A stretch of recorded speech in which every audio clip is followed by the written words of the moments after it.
11 सितंबर को भाजपा ने अपनी मेंबरशिप ड्राइव के तहत लोगों को आमंत्रित किया था। निर्मला सीतारमण वित्त मंत्री हैं, उनसे मिलने के लिए कोयंबटूर के तमाम बिजनेस भी उसमें आए थे। उसमें से एक श्री अन्नपूर्णा स्वीट्स के वहां के ओनर श्री श्रीनिवासन जी थे।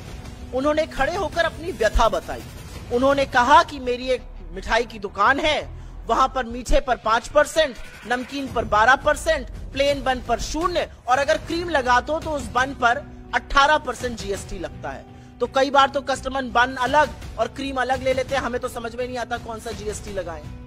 और उन्होंने ये भी कहा कि इतने जटिल के जीएसटी के चलते हमारा कंप्यूटर भी फंस जाता है, इनपुट टैक्स क्रेडिट करने वाले इनकम टैक्स ऑफिशियल्स को भी नहीं समझ में आता है, तो जीएसटी की रेट को थोड़ा सरल कर दीजिए। ये एक छोटे मध्यम लघु उद्योगपति हैं और वो ये व्यथा अपनी इस देश के वित्त मंत्री के सामने कह रहे थे।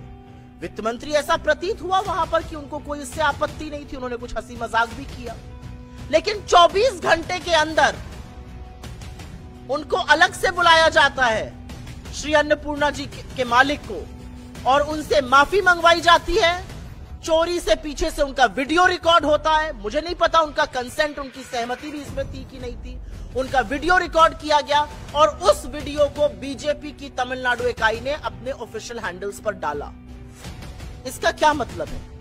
क्या इसका मतलब यह नहीं है कि इस देश की वित्त मंत्री के सामने अगर किसी ने अपनी व्यथा, अपनी तकलीफ, अपना दुख, अपना दर्द, अपने कारोबार की दिक्कत बताई तो बजाय उसको सुलझाने के उन्होंने उस व्यक्ति को डराना, धमकाना, उससे माफी मंगाना ज्यादा जरूर नहीं समझा। इंग्लिश में एक टर्म होता है इंटॉक्सिकेटेड ऑन पावर। ये सत्ता का गंदा नशा, ये सत्ता के गंदे नशे में चूर अगर हरकत नहीं है तो ये और क्या है।